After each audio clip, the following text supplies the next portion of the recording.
Hello and welcome. Today, we're journeying back in time, not just hundreds, but thousands of years, to a world that's almost unimaginable. We're going to uncover the secrets of Germany's ancient past, a time when the last great ice age was just a memory and the landscape was being reshaped by forests and rivers. We are venturing 10,000 years into the past, into the heart of the Stone Age. What was life like for the people who called this land home? How did they survive? What did they believe? And what legacy did they leave behind for us to find? Did they survive? What did they survive? What did they believe behind? Join us as we piece together the story of Germany's earliest inhabitants from scattered clues buried beneath our feet. Imagine a world without cities, without roads, without the Germany we know today. 10,000 years ago, this region was a vast wilderness of dense forests, sprawling wetlands, and wild rivers. And living within this untamed world were small, resilient groups of people. These weren't primitive cavemen. They were intelligent, adaptable hunter-gatherers, masters of their environment. They were the people of the Mesolithic or Middle Stone Age, a period of incredible change and innovation. They lived in a world teeming with life, vast herds of deer, wild boar, and aurochs, the giant ancestors of modern cattle. The rivers were full of fish, and the forests provided nuts, berries, and plants. For these early Germans, the entire landscape was their supermarket and their hardware store. They knew the seasons, the animal migration patterns, and the properties of every plant. Survival depended on this intimate knowledge, passed down through generations. So where did these people live? Forget stone castles or even simple villages. The earliest settlements were likely temporary and mobile. Think camps made of wood, animal hides, and earth, strategically placed near rivers or hunting grounds. Why mobile? Because their food source was mobile. They followed the herds, moving with the seasons to where resources were most abundant. Archaeologists have found evidence of these camps, often just a scatter of stone tools, animal bones, and the remains of ancient campfires. These sites, like one found at Friesack in Brandenburg, are our windows into their daily lives. The artifacts tell us they were skilled flint knappers, creating a sophisticated toolkit of tiny, sharp stone blades called microliths. These weren't clumsy hand axes. They were precision tools used to make deadly arrows, sharp knives, and effective fishing spears. Life wasn't just about survival. It was also about community and belief. One of the most breathtaking discoveries that sheds light on their spiritual world comes from Bad Dürrenberg. Here, archaeologists unearthed a 9,000-year-old grave, but it was no ordinary burial. It was a double burial containing the remains of a woman and a child. The woman was buried in an upright, seated position, a highly unusual practice. She was adorned with an elaborate headdress made from deer antlers and boar tusks, and surrounded by a treasure trove of artifacts, including flint tools, bone ornaments, and red ochre pigment. This wasn't just a grave. It was a carefully constructed ritual space. The woman's unique burial and the rich items she was buried with have led many experts to believe she was a shaman, a spiritual leader in her community. This incredible find gives us a rare glimpse into the complex belief systems and social structures of Mesolithic people. They had rituals, they had leaders, and they had a deep connection to the spiritual world around them. The Mesolithic wasn't just about hunting small game in the forest. Recent discoveries have completely changed our understanding of their capabilities. One of the most astounding finds was made not on land, but underwater in the Baltic Sea. In the Bay of Mecklenburg, researchers stumbled upon what is now considered Europe's oldest known megastructure.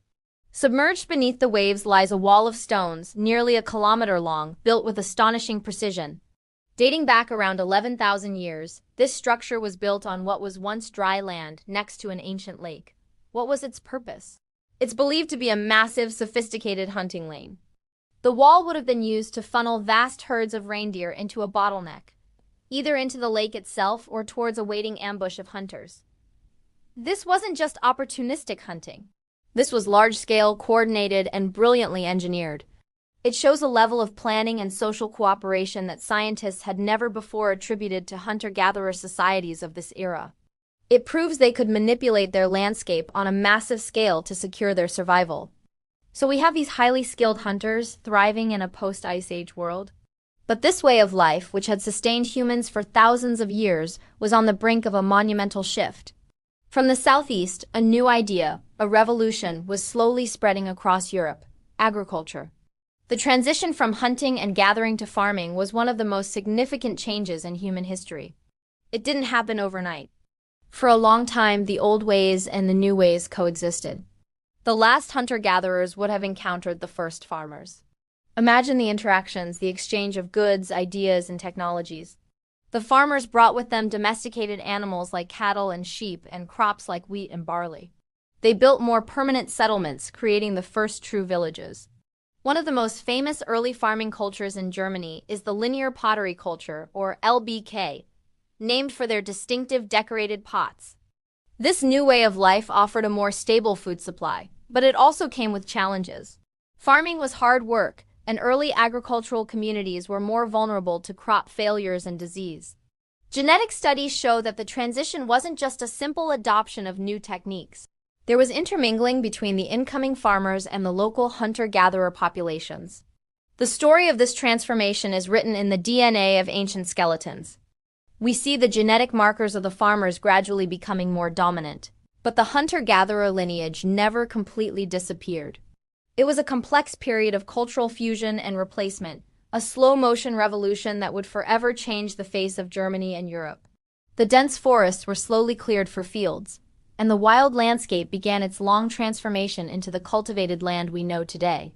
The legacy of these Stone Age people is all around us, buried just beneath the surface. It's in the stone tools found by a farmer in a field, the ancient DNA extracted from a tooth, and the kilometer-long wall hidden beneath the sea.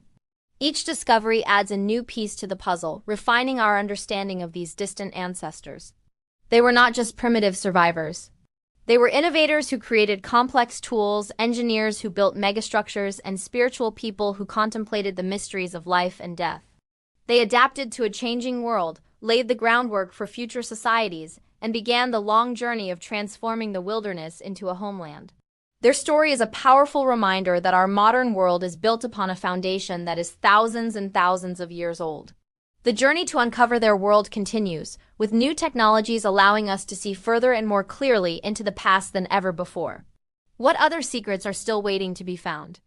Thank you so much for joining us on this incredible journey back 10,000 years. It's amazing to think about the deep history that lies right under our feet.